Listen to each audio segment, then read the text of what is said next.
أعوذ بالله من الشيطان الرجيم. بسم الله الرحمن الرحيم. ومن الناس من يجادل في الله بغير علم ويتبع كل شيطان مريد. سورة الحج 3 نمبر آیات. په دې 3 نمبر آیات کې زجر او راټل ذکر کیږي د هغه خلکو لپاره چې هغوی د الله تعالی په خبره کې شک کوي او د الله تعالی په خبره کې دنه جګړې او بحثونه کوي او نه مني وینا د الله تعالی، لیکن دغه خلک یې نه مني او هغې په مقابل کې جګړې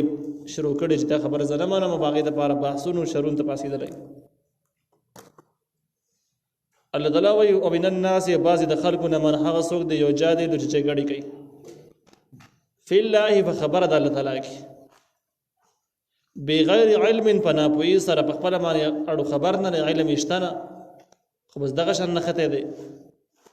ویتبع او تابعداري کوي کل شیطان مرید، د هر شیطان رټلی شوي، د رټلی شوي شیطان خبره اوري د هغې دپاره بس دی د دین د وینا د الله تعالی د وینا او د دین د خبرې په مقابل کې ولاړ دی. شیطان هر هغه څیز ته ویلی کېږي چې کوم د دین په مقابل کې یا د انساني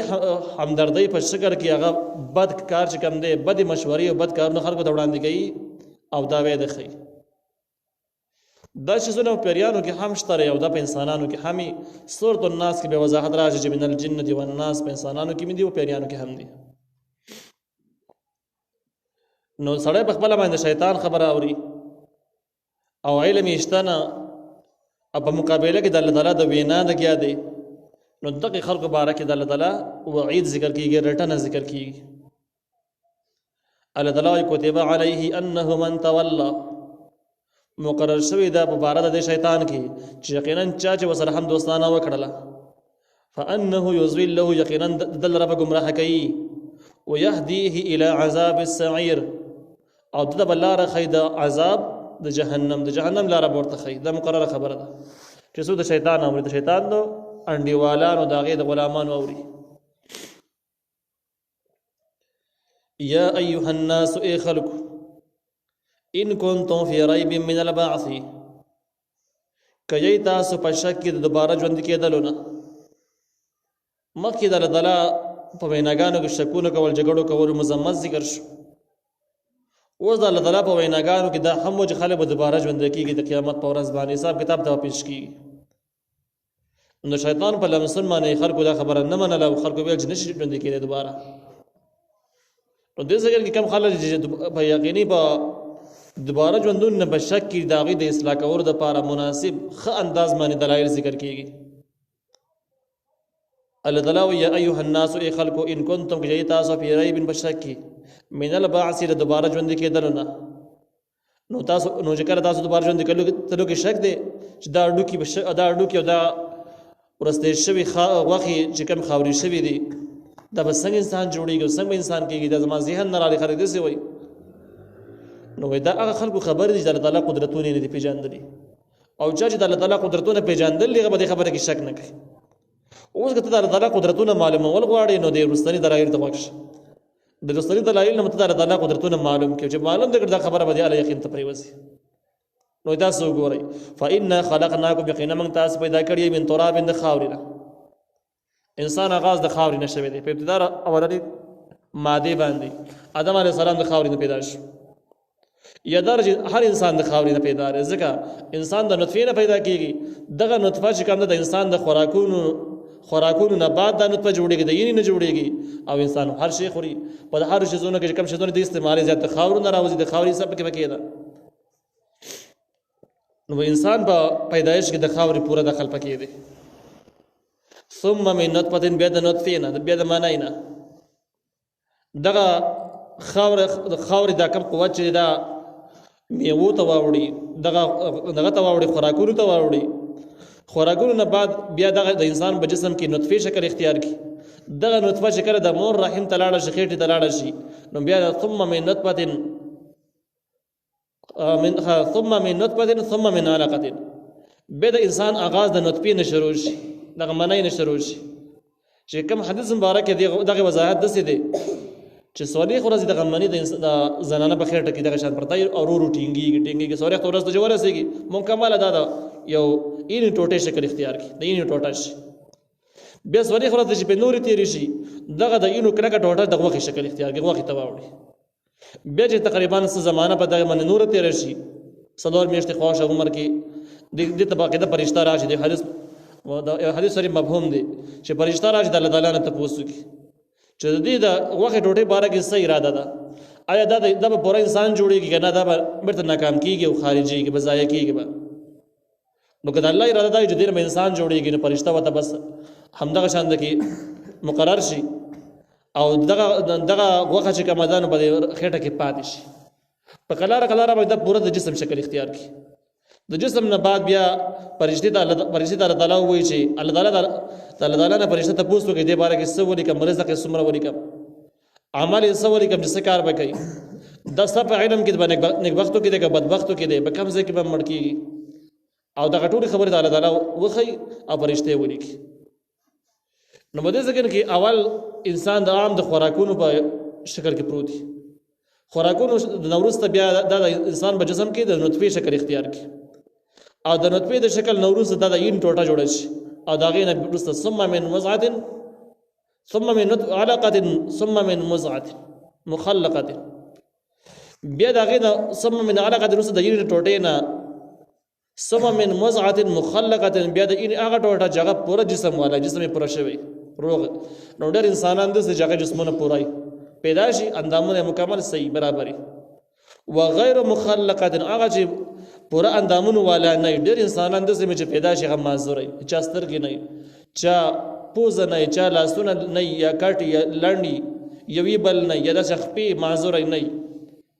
ځری اندامونه پکې کمی نه پکې دغه د غیر مخلقه وي اوس دغه د انسان د پیدایش کوم د دومره مختلف مرحلو تیریږي نطفه شکل د یین ټوټه شکل د وخت ټوټه بیا پوره جسم والا هغه چې پوره جسم والا نه معذور شکلی د دومره مختلف حالات او انسان تیریږي د ست لپاره لنبین لكم چې موږ بیان وکړو تاسو د خپل قدرتونو تاسو د الله قدرتونو معلوم کړئ چې الله غواړي په هر شکل باندې انسان پیدا کولای شي په هر څه باندې قادر دی لیکن مهرباني دا د زیات خلق روح پیدا کوي نور هر طریقه باندې انسان پیدا کولای شي نو د خپل قدرت د اظهار لپاره الله تعالی دا نظام جوړ کړی دی ونقر او مونږه ساتو فی الارحام بخیټو کې ما هغه څوک نشاو چې زمون اراده یعنی د چا د پاره چې الله تعالی اراده کړی چې د مور په خېټه کې سار شي پوره انسان ته جوړ شي او د پوره انسان جوړېدل نه بعد بیا را پیدا شي نو الله تعالی وایي نقر دغه مونږ ساتو دینه معلومی کې دا چې کوم د غوخه ټوټه شکل جوړ شي الله تعالی اراده نه چې انسان دي شي بس هغه ځای شي همدغه شان پیدا شي انساني شکل اختیار نه کی ونقر امن ساتو په الارحام بخیټو کې ما هغه څوک نشا او زمونږ اراده ای الی اجر مسمى د وینټه مقرره پوری هغه مقرره نیټه باندې بدای په ماشوم په شکل کې را پیدا شي ثم نخرجکم طفلا بیا موږ راوباس د الله تاسو لره د مور د خېټې نه طفلا په شکل د ماشوم کې ثم لتبلغوا بیا د دې لپاره تاسو ورسیږئ اشدکم خپل ځوانۍ ته ماشومان نور څه ډېر خلک د سې جګه ځوانۍ ته به ورسیږي ځوانان شي ومنکم بعض ساسونه من هغه سو دی توفا چې وفات شي یی دا ځوانې در مخکې ماشوم والی کو وفات شي الله تعالی اراده ای ومنکم بعض ساسونه من هغه سو دی یورد چې هغه واپس کیږي الی ارض العمر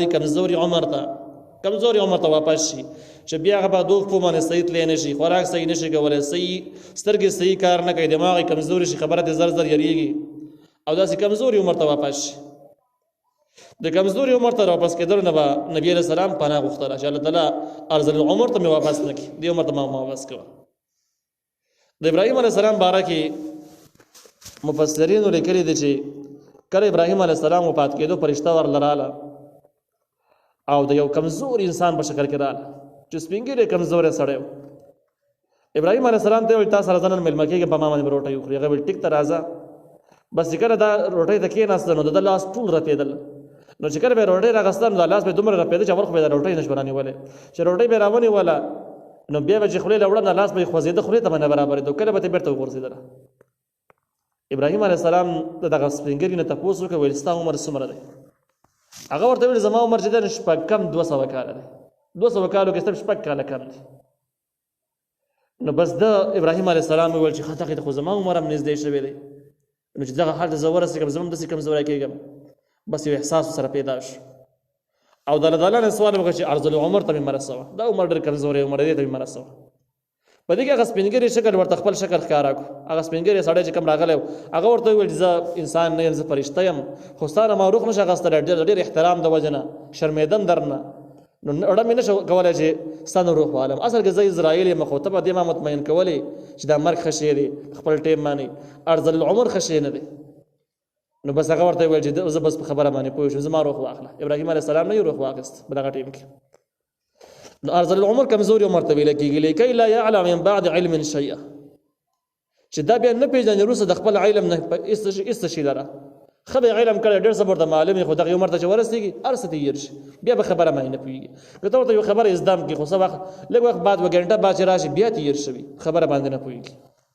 او ډېر څه به یې زده کړي خو بس بیا به بوډاتوب کې ولا نه ورځي هېر شي. البته ځینې خلک داسې دغه څه د الله تعالی ډېره مرسته وي، شیخ الحدیث دي، حافظ دي او دغه نیکان خلک چې د اخري عمره پورې یو شان لګي، فرق پکې نه راځي. د الله تعالی امداد دغه جدا خبر ده، خو عام طور داسې نه وي. دغه شان بل قدرت یې داسې وي نه چې وتر الارض تبین ځمکې لره حامدة چې وچه وي، فاذا انزلنا دا سبب موږ نازل کو علیها بدی باندې علیها الماء بدی باندې وبو احتزت نو دا تازه شي، وربت او د ځمکه وپړسېږي. ربت چې دا بوټي پکې رازرغونېږي د نمکې د ځمکه پړسېږي. وانبتت ادار زرغون کی من کل زوج بهیج، هر قسم جوړې قسمه قسم هر قسمه قسم جوړې در زرغون کی، ډېر قسم بوټي پکې زرغون شي بل ځمکه. نو دای بل قدرت شو چې الله تعالی داسې کولی شي، دغه ناشنا کارونه کولی چې انسان یې بالکل نشي کولی. انسان به سوچ کې نه دی. نو دوباره ژوندون د کومه نه ګران شو، دا خامخا کولی شي. تیار انسان دی، مړ شوی دی، قبر کې دی، دوباره انساني شکل تاړول او راژوندي کول دا خو څه خبره نشوله، بلکې دغه مرحله چې تاسو ور د ډېرې ګرانې معلومیږي په نسبت د دوباره پیدایش باندې. ذلك بان الله دا په دې وجه یقینا الله تعالی هو الخلاق، همدا پیدا کون کې دی، وانه يحيي الموت، یقینا د الله تعالی راژوندي کوي مړو لره، یعنی په دې باندې قادر دی. وانه على كل شيء قدير، د الله تعالی په هر څه باندې قدرت لري. دلایل خلاصه د قشو چې الله تعالی په هر څه باندې قدرت لري، مړی را ژوندي کولی شي، پیدایش یو مخلوق را پیدا کولی شي، دا د دلایل خلاصه ده. نو چې کله الله تعالی هر څه باندې قدرت والا شو، مړی هم ژوندي کولی شي او پیدا کول هم کولی شي، نو دوباره ژوندون پکې خبره ثابت شو، خاصانه خبره شوه.